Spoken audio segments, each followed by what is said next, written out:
Hey YouTube. I just want to talk to you guys about keloids. So before you listen to anything I have to say, I have two things to say. First of all, do your research. I don't care what I say, what anyone else says. Do your research and make sure that you get all the information that you can possibly can. That way that you can be an informed consumer and you can make the best decision possible for you. This is what I did. I am not a professional by any means, and this is just my method, what I'm doing and what I did. So to begin with, what is a keloid? A keloid is basically whenever you have any area of skin that's been broken, whether it's from a scratch, a scrape, anything like that, you can get a keloid. And it's basically when your body heals itself really fast and a lot of scar tissue will develop in that area. Now, the most common way for people to get keloids is from a piercing. So I got mine from an ear piercing. You can get yours from a nose piercing, a dermal, all kinds of piercings. So anyway, a little background on myself. So 2 years ago, I went ahead and got my earlobes pierced. I know I'm like super late on getting that done. But anyway, I got my earlobes pierced and I wasn't cleaning it the way that I should. So this ear, when I got it pierced, it healed fine. Everything went super smooth. This ear, on the other hand, it kept bleeding a lot, and I kept taking the earring in and out because it was bleeding. A year later, a bump started forming on the back, about the size of a pea, and it basically was bothering me. I couldn't put any studs on because of the size of the keloid. It wouldn't allow me to clasp the stud whenever I would try to. So it just became really uncomfortable, and then I finally decided I just need to start calling the tattoo parlors and the piercing places and figure out what's going on. So I ended up calling this place, and they told me that it may be a keloid or an infection. Just come on in and see. So they came in, they saw me, they told me, "Yep, that's definitely a keloid, and we can't do anything for you, but you can go to a dermatologist." So I went home and I Googled what a dermatologist could do to treat it. So there's one of three options that your dermatologist can do. The first option is they can go ahead and do a laser treatment. So they can go ahead and use a laser beam and smooth it out. The next option is completely cutting it off completely. And the third option is giving you a steroid injection. All three of these methods, although they do work, sometimes it's only temporal. So the keloid may come back and it can cost you anywhere from $500 to $5,000 depending on the procedure and whatever the doctor's charging you. So anyway, as I was Googling it, I came across people who were on YouTube who were using this thing called the rubber band method. Now, basically, what the rubber band method is when you take a rubber band, you wrap it around the keloid, you cut off the blood circulation from the keloid, and then after about 2 to 4 weeks, the keloid falls off. You're left with a piece of raw skin, and then a scab forms, and then it's gone. Most people who try this method, the keloid has not come back, and there have been people who have updated 2, 3, 5 years later, and they still don't have they still do not have a keloid that has come back. So now I just want to go ahead and share with you what I am doing, and my recommendations for you. So a lot of people who were doing these videos, they weren't showing you the actual rubber bands that they were using, but you kind of need to know what the rubber bands look like in order for you to do this properly. So these rubber bands that I got, they look like this, and they're the really, really small black rubber bands. However, you can get them in any color because they come in every color. If you're white, I recommend you getting pink or red ones just because the keloid will turn pink or red, so it'll kind of blend better. If you're African American, I recommend getting either the black ones or the brown ones. Anyway, they're really small and they look like this. And you can find them at any store, and you can also find them online. Any store that has a hair section, like any store that has an area in the store where they sell hair products, you will find these rubber bands. I got mine from Sally Beauty Supply Store, but you can get them at Walmart, Rite Aid, CVS, any store, like I said, that has hair products in them. And everywhere I've been, these rubber bands were under $2. I've never seen them more than that anywhere.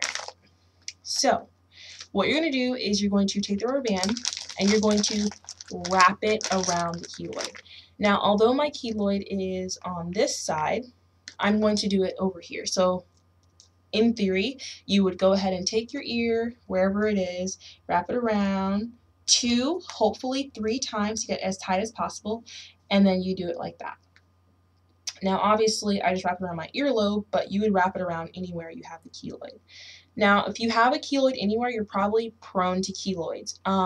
I am, because I have one like on my face here, although it's generally not noticeable. You know, not really noticeable. And then I have one right here on this side of my face. Both areas I had over here, I don't know how this got here, but this one, when I was younger, I got scraped. So I'm prone to keloids, I know that. And I'm trying it on my earlobe to see what will happen. And then maybe in the future, if I get bold enough, I'll try it around this one on my face. So I don't know. But anyway, once you do that, I went ahead, like once you wrap the rubber band around it, I went ahead and took an aspirin. Now, the reason why I took an aspirin is because a lot of people said that it was very, very painful. Although I have a high pain tolerance, I didn't know how painful it was going to be. And if you do not take pain very well, I definitely recommend taking an aspirin before you do it. That way that you can be ahead of the pain curve. So, for example, if you take Advil, and they recommend you taking it between every 6 to 8 hours. So what I would do if I were you, I would take it maybe 5 minutes before you're going to do the rubber band method, and then take it every 6 hours for the next 2 days, or every 8 hours. So basically taking it 3 times a day. And that will probably give you, keep you from having any pain. Now, I've put the rubber band around my ear for 3 hours now. So not a very long time, but it's already turned black. Well, not black, but like maybe kind of black. It's just dark. And then it looks like that. So right now I'm not feeling any pain. What I feel right now is maybe like a little tiny pinching, so it's kind of irritating. And also I feel like, initially I felt like this warm sensation. So right now it's not really warm anymore, it just kind of is pinching. And like I said, the pain probably could be a lot worse if I hadn't taken an aspirin beforehand. So I definitely recommend taking an aspirin. And then also I put an earring into my earlobe. Now you're probably wondering, why would you put an earring while you're doing this rubber band method?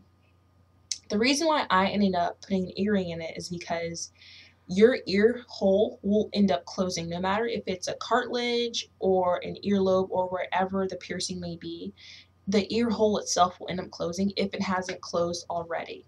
Because what will happen is when the keloid falls off, a scab will grow over it and the skin will cover the ear hole, and then you'll have to get your ear re-pierced. The reason why you do not want to get your ear re-pierced is because you're prone to keloids. Once you get one, you can get tons of them in the future anywhere.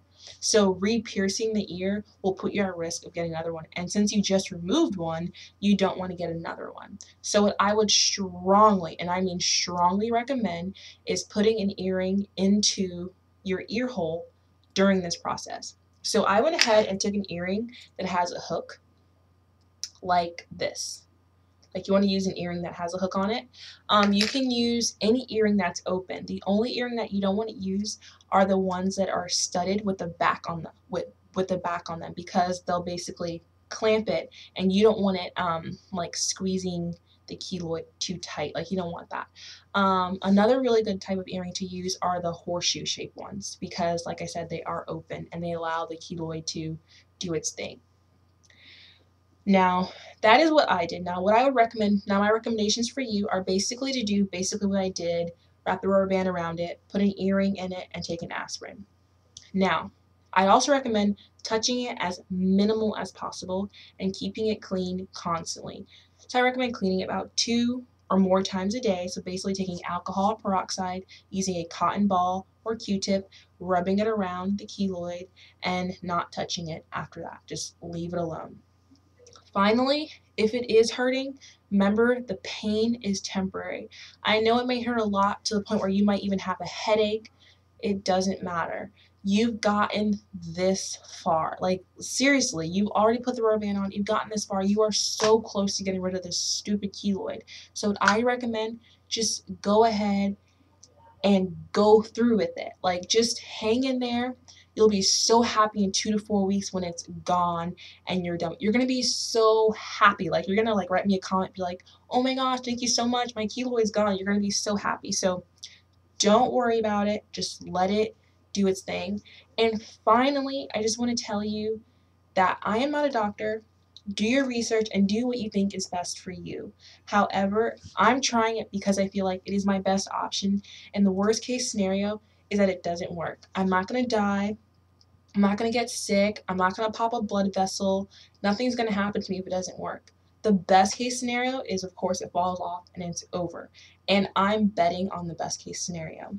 If you guys have any questions, please feel free to ask any question you can think of. I will try to answer them to the best of my ability. However, definitely do your research. Thank you guys all for watching, and I'll see you guys in my next updated video. Bye.